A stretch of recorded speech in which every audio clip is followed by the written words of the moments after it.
Cardano's fighting the centralized reign, bringing power to the people, breaking every chain. With code as a weapon, truth as our shield, we're forging a world where the people won't yield. Cardano's fighting the centralized reign, bringing power to the people, breaking every chain. With code as a weapon, truth as our shield, we're forging a world where the people won't yield. What's going on, ladies and gentlemen? I am going to go live a little early. I've got Jerry from Apex Fusion coming, but I wanted to make sure I didn't have any audio issues or anything because I never know right now with what's going on. So if you can let me know in chat if you can hear me okay, and we'll get this thing going. It looks like I'm actually getting some audio, so let's see. There's actually been quite a bit of stuff happening. I know that I'm pretty sure that this other crypto build just failed again.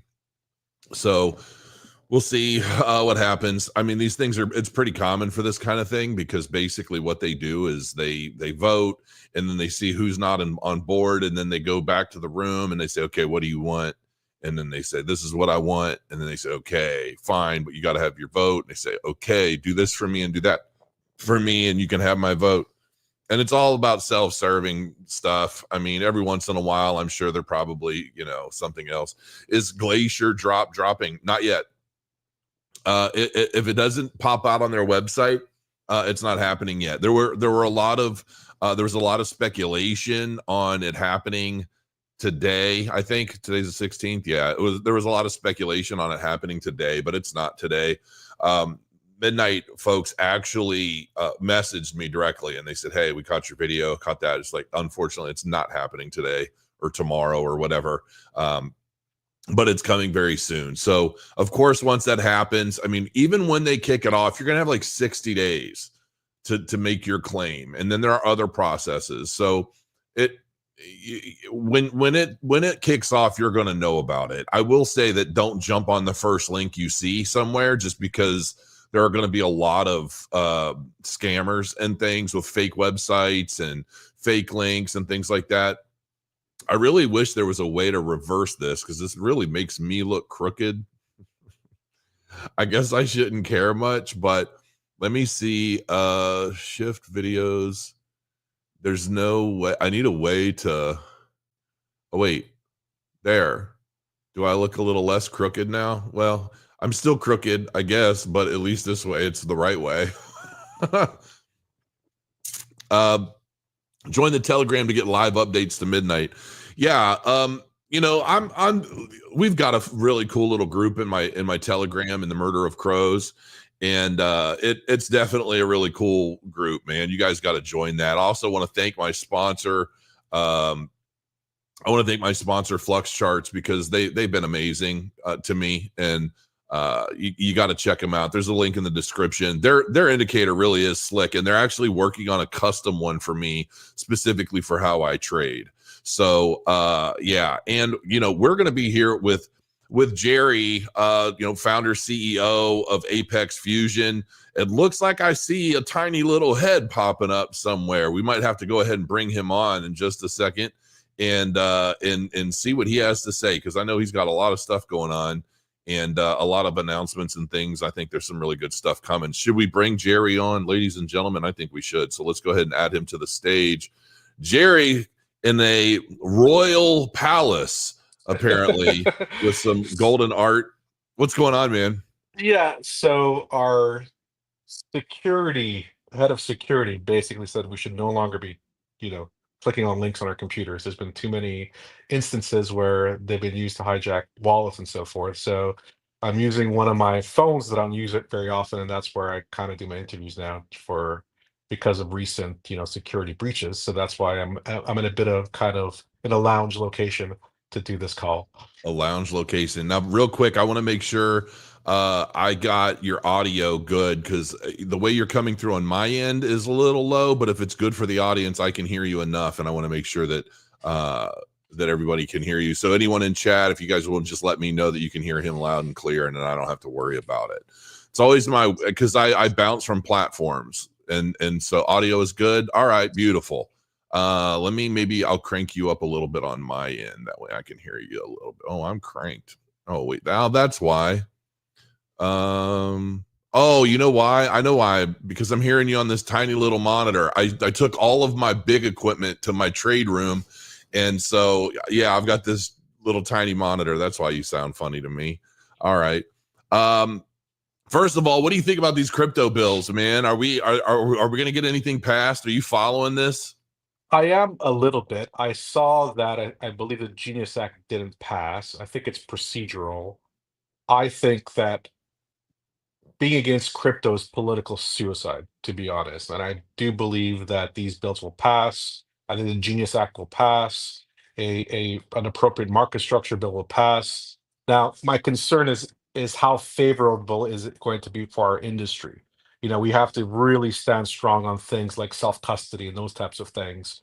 I know the banks are pushing hard against allowing yield on stable coins because they want to protect their kingdoms and fiefdoms. So I don't think we're going to get it's going to be perfect, but I think ultimately it'll be a lot better than what we have today, which is basically regulatory ambiguity, where regulatory bodies come after you. Now, this SEC and this version of regulatory bodies are a lot friendlier to our industry. They're looking to work with us. You can see a lot of our industry leads are in DC working with them to structure these bills. So that's great. They're working with our industry for once. So I'm overall optimistic, but given its government, I doubt it's going to be perfect. Right. Right. Nothing ever is. Well, because it's how many allowances do they have to make in order to get the left to agree?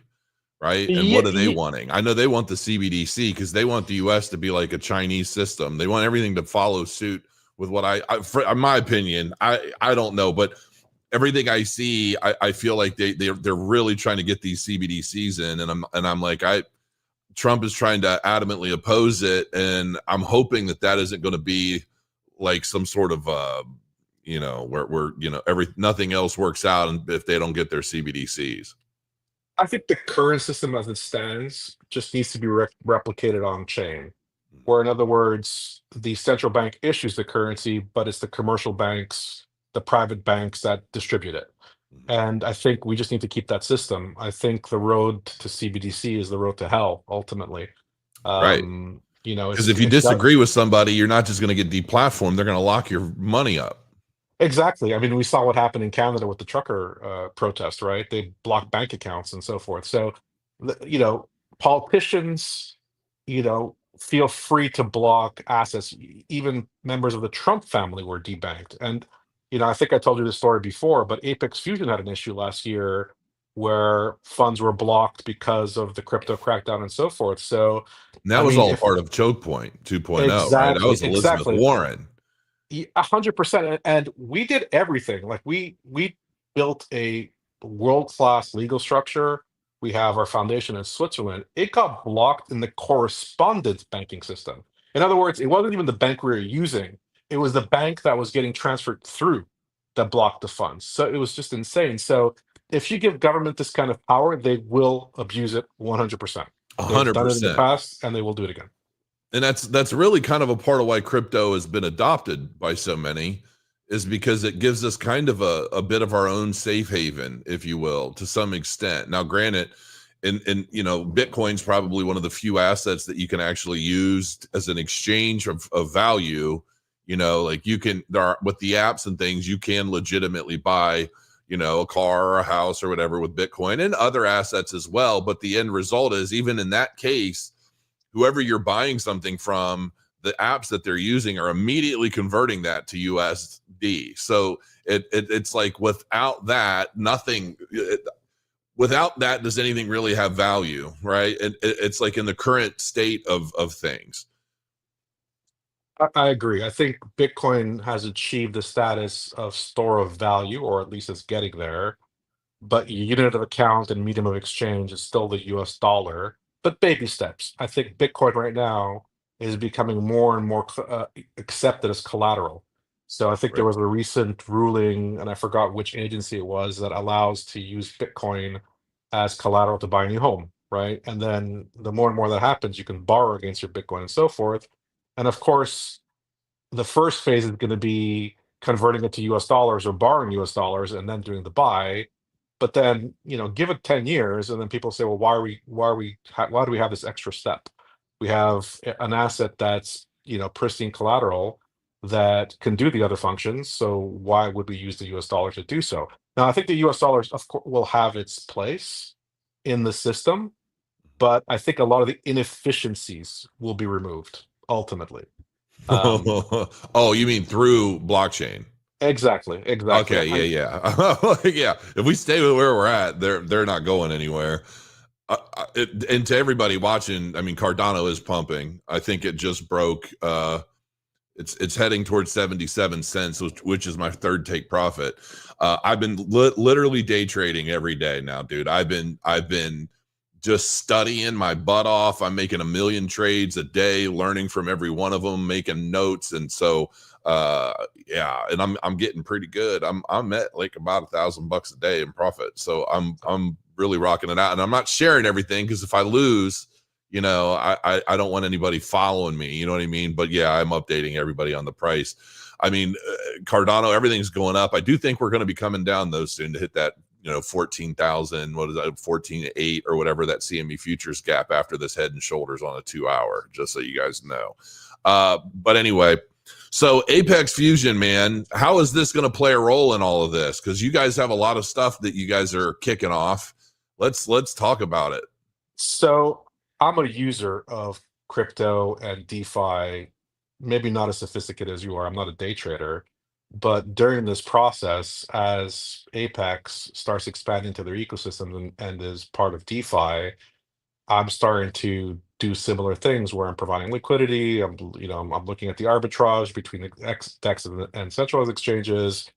And yeah, I think we've created the perfect model for the perfect time. So let me just bring everybody back for those who don't know what Apex Fusion is, right? So Apex Fusion was born first from a union of two big teams. There was a team of Cardano OGs, that's myself, Tom Flynn, Armando Sanz, who you know as well, and so forth. And we're probably a group of 10 Cardano OGs that helped build Cardano and also were part of the commercial team and so forth.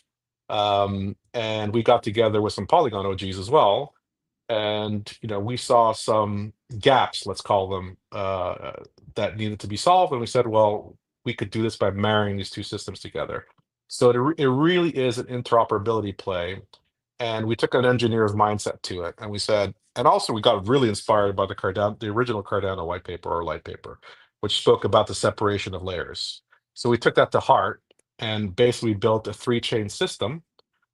The first chain, called Prime, we launched it in February. That is the decentralized settlement layer using Ouroboros based on Cardano tech, but does nothing else. There's no execution layer, there's no treasury. Its sole purpose is to issue the token and secure it. We have a Swiss foundation. We got a FINMA ruling that's a utility token. It's just to issue the token. So that's our Prime settlement layer. And as everyone in Cardano knows, it's non-custodial native liquid staking, which I don't think gets enough airtime in our industry. Every other chain, you have to lock up the stake. It's complicated. There's Solana. There's like super high requirements to do it. Then there's like liquid staking derivatives that cost centralization. And Cardano got it right, 100% right. It's like proof of stake Bitcoin. It's perfect. So we use that as our prime chain. And that's really the heart and the engine. And that's what we've been focusing our time on. That's what's live. We got it on centralized exchanges. It's on MEXC, LBank, Coinstar, and a few others. And we just recently started our foray into expanding into other ecosystems. So I'll take a step back, because the two chains that are left over, we have Vector, and there's a recent announcement that just came out. So Well-Typed and Duncan Coots have come on board to help us build Vector, and that's really taking it to the next level. This is the institutional grade DeFi, high frequency, high assurance, formal methods, and the rest of it. I think when market structure finally comes out and real institutions start to use DeFi, they're going to see a lot of the fault lines that are in the account-based systems, in the EVM-based systems, the insecurities, the non-determinism, and so forth. that Cardano really got right. So we're really focusing Vector on that. It's high frequency, high assurance, UTXO, high speed, and it doesn't have to issue its own token, so it's pure execution. So that's the next one that's coming out. The test out for that should be coming out in a few days. I don't have a date for you guys yet. As soon as I do, it'll be announced. And we will announce a date for mainnet at Rare Evo. So that we're really excited about Vector. You can Then just there's announce next. it here. You don't have to wait. I don't have I don't have a date I can stand behind yet. So if I did, I would tell you. Absolutely. Everybody keeps asking me if I'm going to Rare Evo this year, and I'm not, folks. Sorry, I'm not going to be there. Oh no. I've just got so much going on, and it's just the expense of it all and the travel. It's just I'm not with it this year. But I get it. Yeah. Sometimes travel just gets a little bit too much. Nexus is our other chain. That's Polygon Edge, latest Ethereum client, and so forth. So what are we doing here? We've built a base layer that's legally compliant, regulatory compliant, that issues a token. We have a institutional grade DeFi layer with Vector. And then with Nexus, we expand into the EVM world, and therefore we're getting cross-chain composability. So we are a cross-chain platform. We will participate in other ecosystems, and the homecoming was launching Apex as a Cardano native token on Cardano itself. So there is a token called CAPEX, CAP3X, that uses the bridge called Skyline, and it bridges over from Prime. It's currently available on MinSwap, and we're in talks with all the other DeFi platforms to get the lending pairs and everything else that's required, so that Apex can participate in DeFi. By the end of the week, farming will be available on MinSwap as well, so there'll be rewards for providing liquidity. And so this is kind of the genesis of Apex DeFi in the Cardano ecosystem. And then ultimately, as we start building out the chains, we will participate in other ecosystem DeFi. And so the two ones that I'm targeting are Binance Smart Chain and Base. So we will also be creating, CB Apex and Binance Apex, and allow them to participate in those ecosystems, and then generate yields in those ecosystems, and then transfer back stable coins into the Apex Fusion core system, Apex Prime, Vector, and Nexus, which then allows the genesis of native dApps in the Apex Fusion ecosystem that takes advantage of cross-chain composability and of the characteristics I just mentioned for the different chains. And then we have the foundation on top of it, which has been, with a very strict deed, has to deploy capital. It has to provide grants to dApps to deploy. It has to provide liquidity. That's in the deed. So the council, if people don't know how Swiss foundations work, they're almost like contractual smart contracts. In other words, what you put in the deed is what they have to execute. If they don't execute, they're in violation of their duties, and therefore they could be removed as council members. So we are very, very keen to make sure the tokenomics are geared towards ecosystem development. So this is kind of how we're doing it step by step by step. And as you can see, we're very methodical. We do one step, we go all the way through the step, then we do the second step, third, fourth, fifth. So the first step was getting all the legal structure perfect. So we've got the Swiss Foundation, we've got our labs in Abu Dhabi, HAL 8, and we also have an American entity that's ready to go as soon as we have regulatory clarity here. So it's structure in place. Then Prime, settlement layer. We gave staking incentives. We have about 290 stake pool operators. We have about 300 I'm million one of them, by the way. The crow node. That's right. And thank you so much for doing that. And we've established that part. Now we're going to start expanding into Cardano DeFi. There's already about $2 million of liquidity on MinSwap.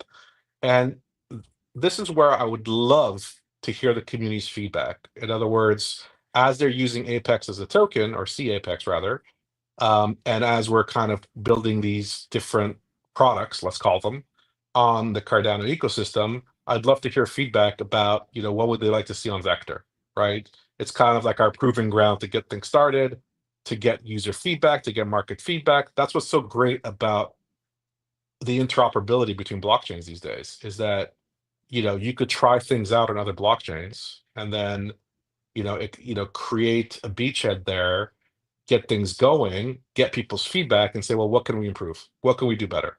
What can we I know add that to the it? one thing that I run into in terms of questions a lot. I'm even getting some of it right now. Is why Apex with the 3? And I assume that's because of the trifecta that you guys have going on internally in terms of the token and the chain and all of that. But why the breakup? Like why instead of just having like one token, one thing, why is it broken up into 3 parts? So the token is called AP3X because there are other tokens called Apex. It was a purely, copyright. We didn't want to ape other people's coins, and 3 wasn't just an interesting, analogy to the way we structure 3 chains. Now it is one token. Prime is the canonical native token. It then gets bridged to other chains, and then is usable in those chains in their respective ecosystems. So ultimately, you could imagine a lot of loops that you can create and another interesting products you create. Let's give an example to get things going, right? So you got Apex on MinSwap. You can already arbitrage has already started, right? So the Apex ADA pair has a volatility that's linked to Apex, and the Apex USDT pairs on the centralized exchanges are more stable. So you already have arbitrage players that are working between the systems to equalize the price and do that kind of thing. You can then as you provide liquidity, you'll get yield farming. That's another option that you have. I would love to get an Apex ADA pair from a lending perspective, because I know, and I include myself in this, the diamond hands that exist in Cardano, they don't want to sell their ADA, right? Yeah, So nobody gets rid of it. yeah, exactly, which is great. So that's fantastic. So what I'd love to do is provide a pair where you could borrow some Apex with your ADA, so you don't lose exposure to your ADA. You could then bridge back the Apex to Prime, stake it, get your 10% yield, and you get dual exposure, and you get a yield that's higher than what you get by purely staking ADA. That's a great example of how you can use the system to kind of create new yield opportunities, and you're basically betting on a new system that's growing, that's finding its product market fit, that's growing its community, and it's a sister chain or a partner chain of Cardano, right? It uses the same tech, you have the same wallet, the same experience, you can use the same seed phrase. Like if you have a wallet on Cardano, you could use the same seed phrase and recover that wallet on Prime, and use the Skyline bridge to bridge back and forth. And so you have a dual exposure. You don't lose your exposure to ADA. You get exposure to Apex. You get a yield on Apex. I mean, you can't get better than that, right? And these are the types of opportunities, products, yield, and so forth that will become available. And then as the ecosystem grows on Apex Fusion, you're basically growing with it. So that's kind of the way that we envisage things. So we don't see these things as competitive at all. They're synergistic. And in fact, things move both ways, ultimately. And as we develop dApps on Vector, there could be an interesting use case of Cardano. They can go back to Cardano. We can even think of interesting ways of, you know, providing grants that integrate with both systems, because we do recognize that we're building on the shoulders of giants, that we're using the tech from Cardano. We want to give back. The way we give back is providing a new system where dApps can grow and prosper, but also why not give grants that integrate with both systems, right? Why not do that? And then ultimately later in the year, we're going to start doing our airdrop. I know the midnight airdrop is the big thing right now. I'm looking forward to that as well. I'm sure you've spoken about a lot about it. And I'm there's ready for it. a lot of interesting things in the way they've designed things. It's really, really novel, really interesting. The glacier drop is really cool.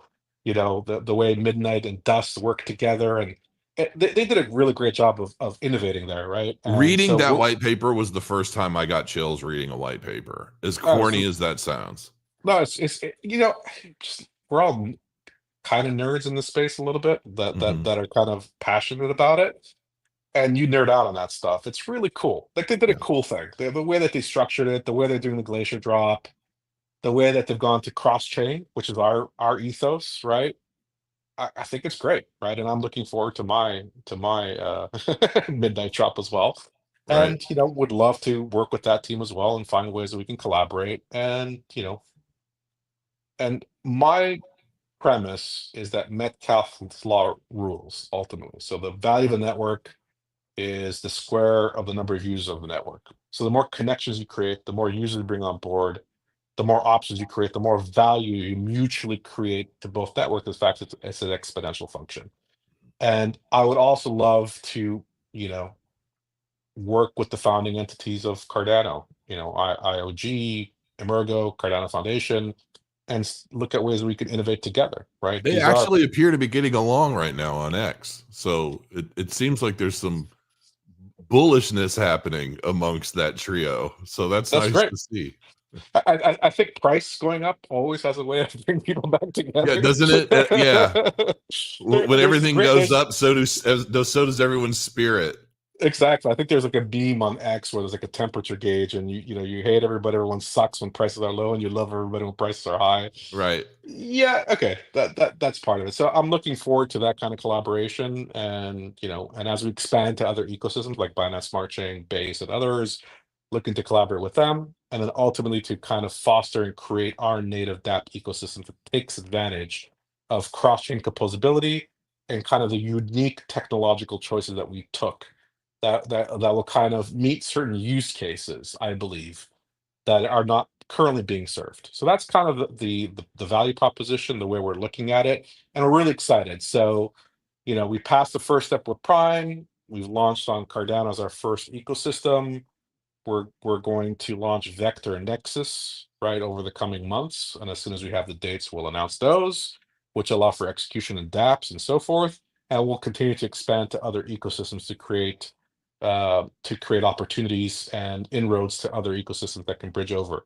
Because I think that's the long-term game. The long-term game is cross-chain composability, right? Right. At the end of the day, when we're going to get to the billion people, there's going to be a UX, and in the background, the infrastructure is going to be hidden. They're not going to know which chain they're using. They're not going to know where it's going, and everyone's in the background will have found their niche and their spot and their user base and so forth. And then as a user, you won't know, right? I recently bought an NFT um, for FIFA. So the World Cup is coming next year. You can buy an NFT on their platform, and it gives you a right to buy a ticket as soon as they come out.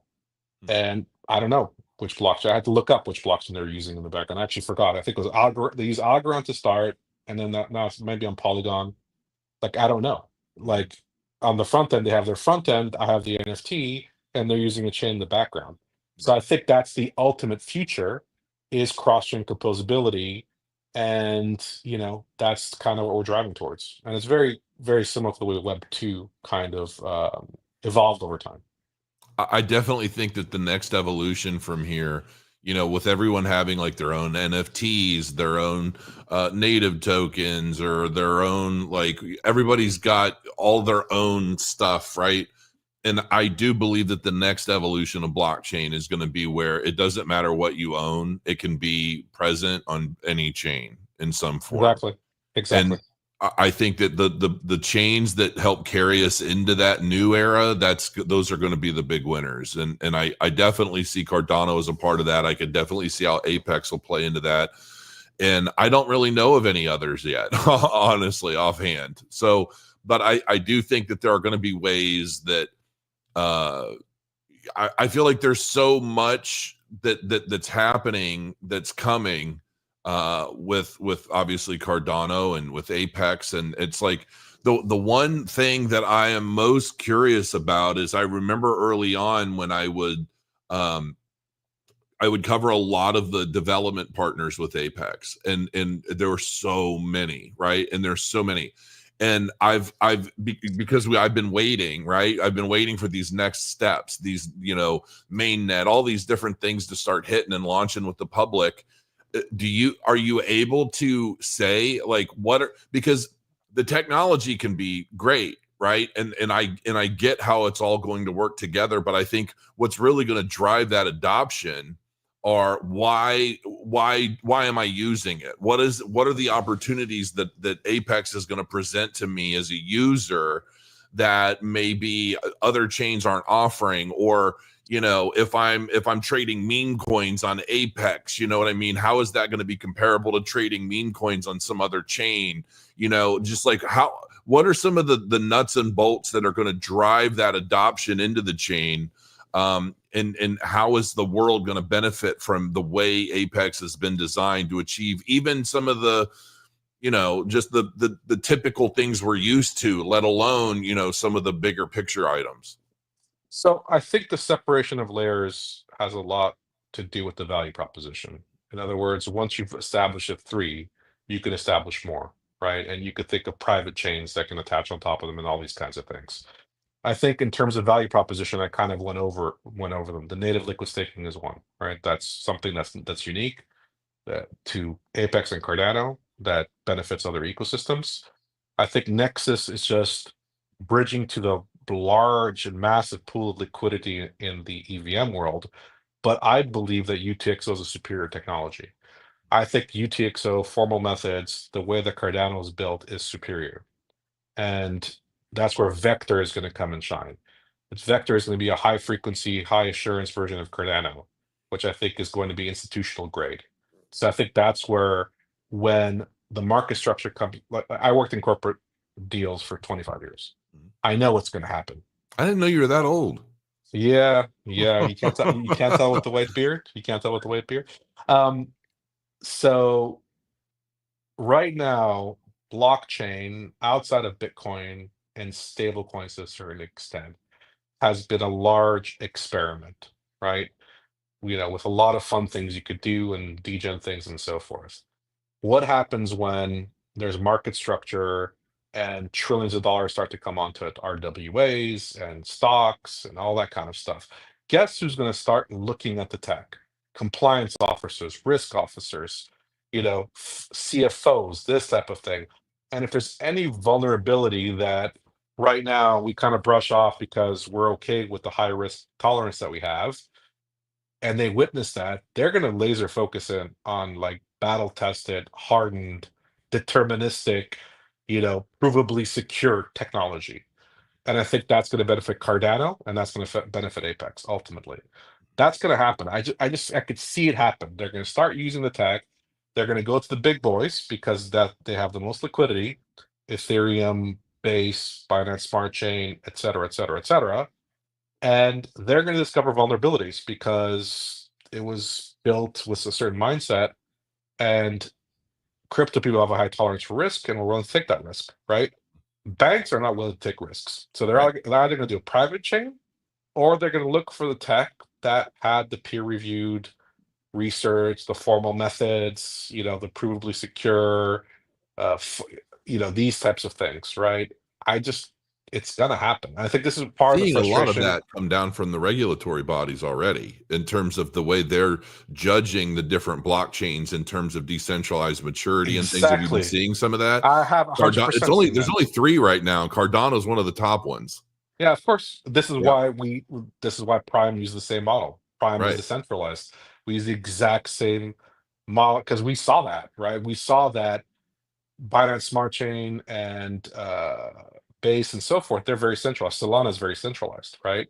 So they don't pass that metric. So how do you pass that metric but also get the high speed separation of layers, which, by the way, was in the original paper of Cardano, right? We're coming back to home. It's like home base. That thing was what, written like 10 years ago? Mm-hmm.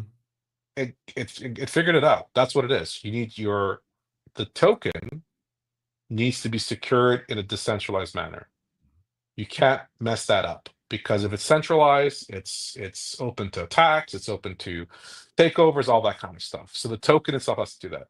But then you still want high speed, high availability, and so forth. So you do that by separating the layers. Kind of what the roll-ups are trying to do in the Ethereum world, right? That's kind of what they're trying to do there. But Ethereum has some security flaws, right? There's MEV problems. There's and a whole bunch bottlenecking issues, and yes, exactly. And the UTXO has a lot of benefits that the EVM world doesn't know about, including parallel processing. You can bundle a ton of transactions into one, right? So there's just speaking so of many which, you just saying that was one of the questions I had in the comments is, does Apex operate with transactional throughput the same way Cardano does, where you have a lot of stuff in one transaction, or is it like a more centralized chain in the sense that it's just like it's really fast, but everything is its own transaction? So Prime is just a settlement layer, so it doesn't have that, right?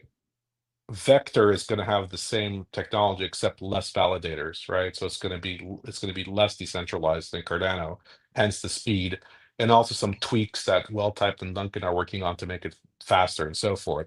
So you're still going to be able to bundle transactions and so forth in the smart contracts on Vector, very similar to Cardano. Prime does not have any execution on it. It's just all it does is issue Apex and secure Apex. That's all it does. Gotcha. So NFTs will be possible in Vector in a very similar fashion as Cardano and so on and so forth. You could look at Vector in a very simplified manner as the Polygon of Cardano, right? That's what it is.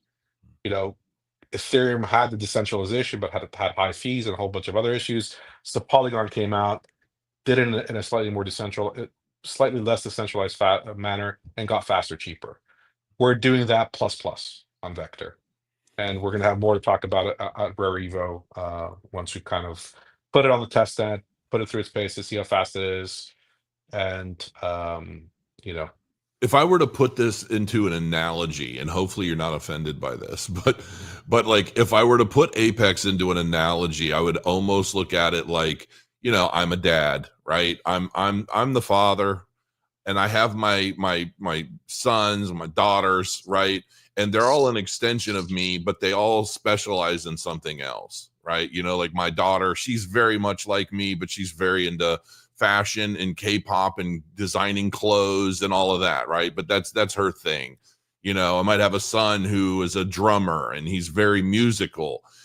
Would you consider Apex something similar to that, where it's like, you know, when we say like partner chain, and it's just like, what is that a because and I'm saying this because obviously my viewers are primarily Cardano people, right? And here you are, you know, formerly of IOHK, creator of this new chain, and I'm thinking the way you guys operate is built from the same fundamentals as Cardano, using some of the same tech, but 100%. And I don't find it at all offensive. It's actually very accurate.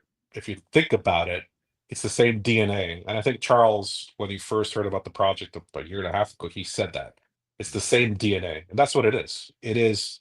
That's why I think sister chain may be a better version of it. I don't know. We yeah, need to play. We need to workshop it. So basically, I was a chief commercial officer, so I was looking for more commercial, pragmatic things that work today.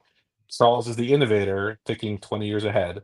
So he's building a system that's built for 20 years ahead, and it has some design choices and some trade-offs, like every system has. Ours has trade-offs as well. And so we said, okay, what are the trade-offs in Cardano, and what do we do about it? We think Ouroboros is pure genius and the perfect settlement layer. We think that adding execution and governance on top of it, you know, created its own set of issues, right? So we stripped the execution and we stripped the governance part of it. I think decentralized governance hasn't found its footing yet. I don't think anybody has done decentralized governance well yet. I think that ultimately you're bringing human nature on chain and you're not solving the human nature part. which yeah, So exactly. You got to fix the people because yeah, and you get oligarchic stuff and you know all this kind of thing. So we said, okay, we're basically taking different design choices.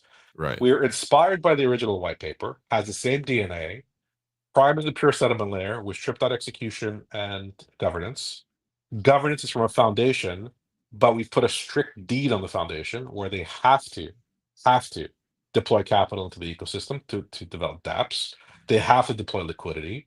There's a grant program, there's a liquidity program, there's a staking program. There's even a VC program, like a VC studio program.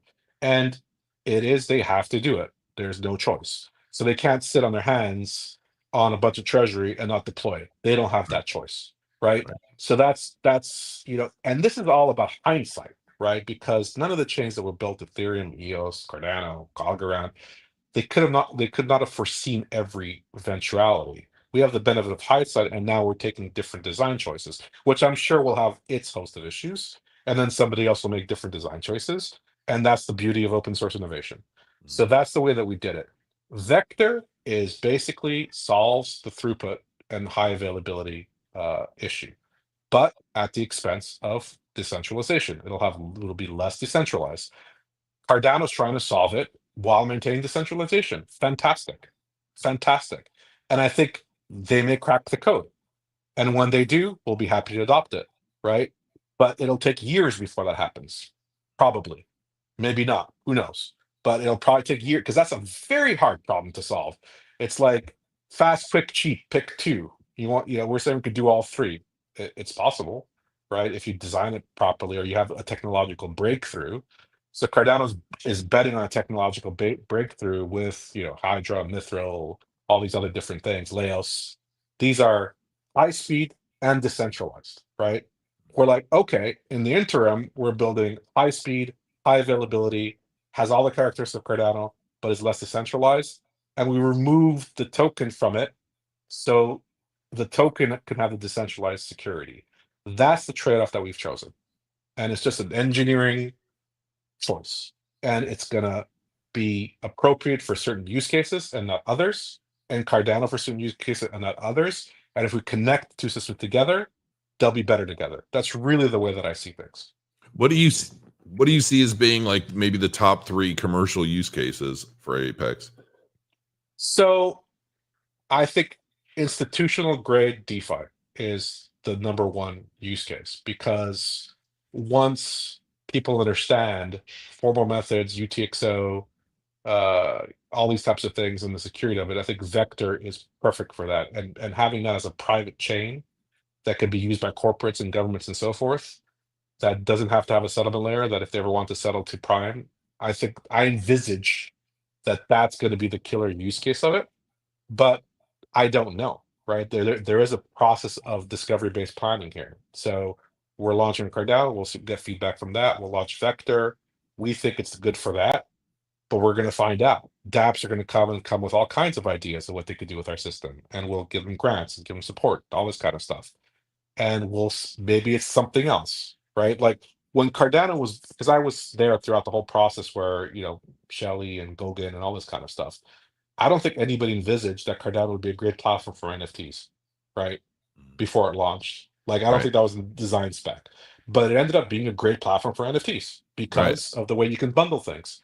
It's also a great platform because they treat all tokens as native tokens. You don't need a smart contract on top of it, which creates other interesting characteristics. So that was not in the original white paper, right? You discover those things. So you create your choices, you have an idea of where you're going, but then you have to be humble enough to let the market tell you you Right. thought you were going there, I but you're like actually you going think that here. way. I like that you're saying that because it's very true. Yeah. How many of the greatest inventions in the world were created by accident because someone was working on something else? Well, Bitcoin, read the original white paper of Bitcoin. It was supposed to be money, right? Mhm. Electronic payments. That was the Right. original vision. It ended up being the best collateral in the world, more like digital gold, right? It may end up circling back to Right. being a great payment means, but right Once now, we're measuring literally every transaction in sats, which is going to happen at some point. I think it's inevitable. It's only a question of years, like how many years it's going to be before you get there. I mean, gold's kind of served that purpose up until now, and I still think it'll serve a purpose moving forward. But you could, the salary of a Roman soldier in gold is similar to the salary of an American soldier in gold. Like, that's how good gold is in terms of a store of value and a unit of measure. I saw that statistic somewhere and I was like, wow, that's like fiat just continues to debase, right? So Right. fiat is a failing system that will ultimately reach its point of failure at one point. And I think by integrating with Bitcoin and with crypto, it's found its savior for the time being. But then at one point, over a period of time, there's people are going to realize a lot of extra steps you don't need to take, right? Like, why take this extra step when you have this perfect system that does it already? But before you get there, you have to convince JP Morgan, Credit Suisse, and whoever else that you could no longer make X million dollars of profit converting euros to dollars, right? Mhm. And they have a lot of lobbying money, and they keep lobbying against it because they know that once blockchain does it with stable coins like Euro stable, US stable, their profits are gone, Mhm. right? So it's only a matter of time. And then that's the fiat system on crypto rails. And then when Bitcoin gets to the point where the volatility is acceptable, like let's call it like currencies today, they fluctuate 10 to 20%, right? They do. So if Bitcoin gets to the point where it's in a fluctuation band of 10% or 20%, not 50, 60, or 80%, then it is a better form of money, right?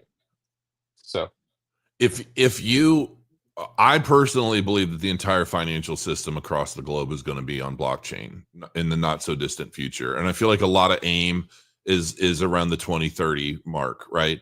But I also believe that in that the majority of the transactional flow and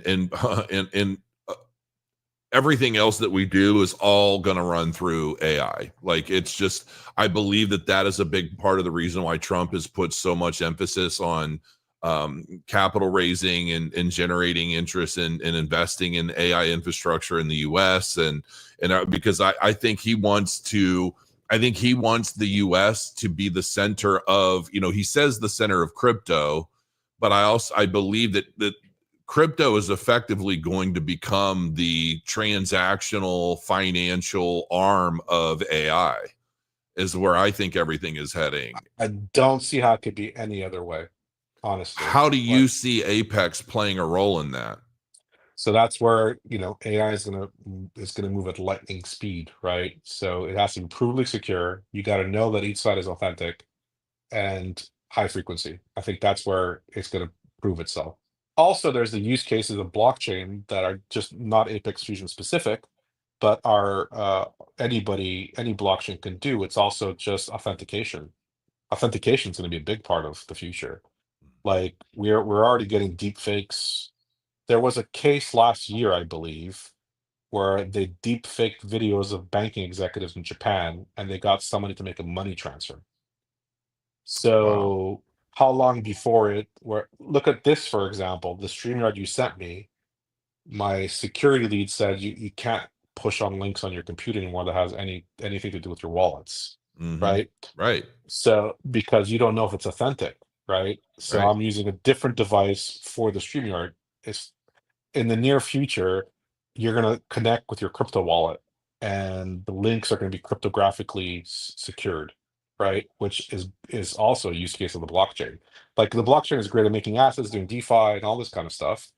It's great for the monetary side of transferring value, which is what AI is going to need at a very high speed. Mm-hmm. But it's also needs, well, is it real? Is it authentic? So how can you It's going tell to if be a a real video big deal.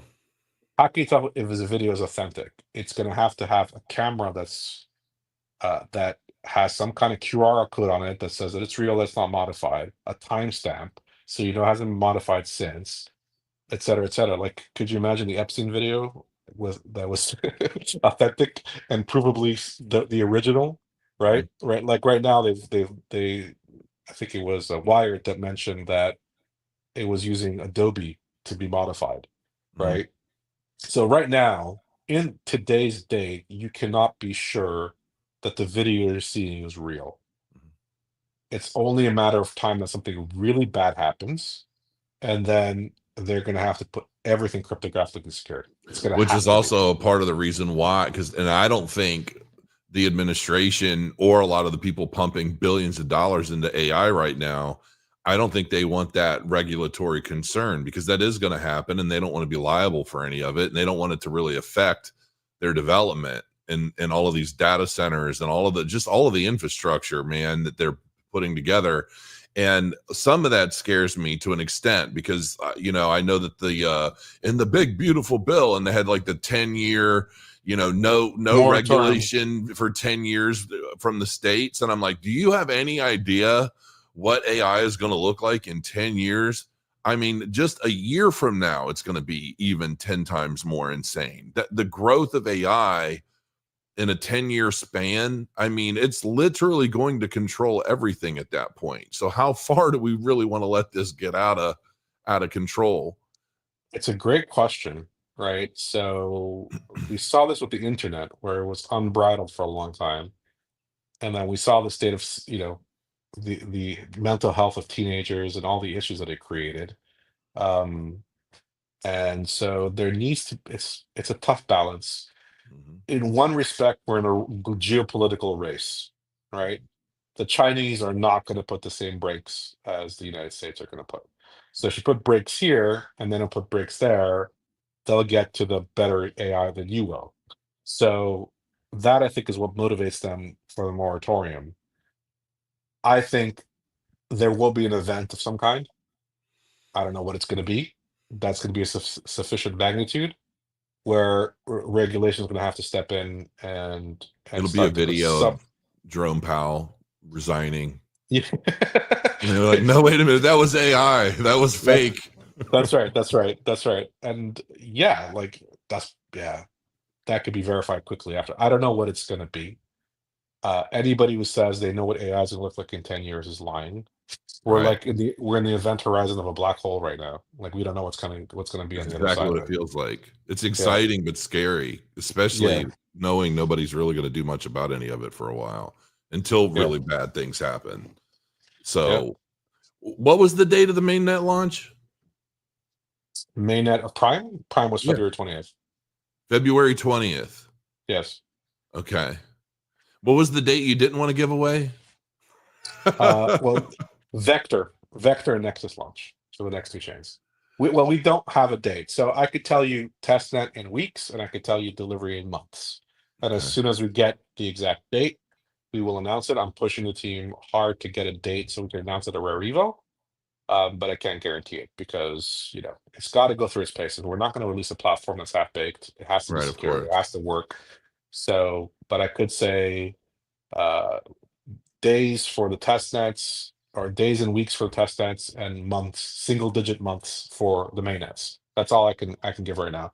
We had an issue last year where we overpromised and underdelivered, where we thought things were going to go a lot faster than they did, and discovered a whole host of issues that we had to fix, and took a hell of a lot longer. So we said we're never doing that again. So we're going to deliver first and then announce, just like we did with CApex, right?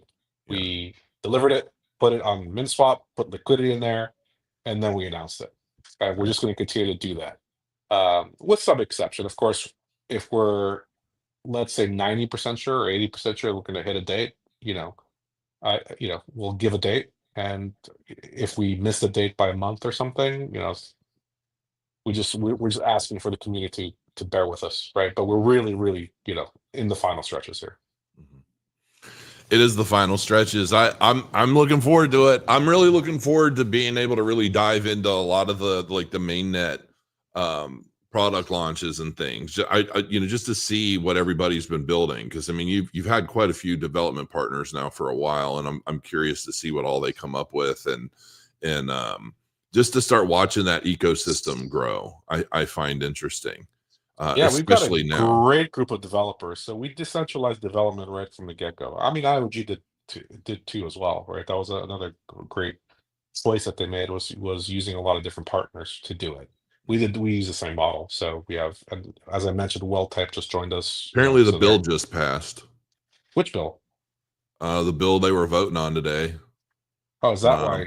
Is that why crypto just? They were just starting it when I came up to start this live stream. So I don't know, unless it's a troll. But well, the crypto prices are exploding. So so what's Cardano? Cardano's at 77 cents. Ethereum's at 3,300, almost 3,400. Yeah, wow. Ethereum's running right now. It's gonna get nuts, man. It really is gonna get nuts. I'm nervous. That's what we live for. That's what we live for. We live for these periods of time. Yeah, we've been waiting for a while, so it is what it is. I'm. It's going to be an interesting few months, to say the least. When is Rare Evo?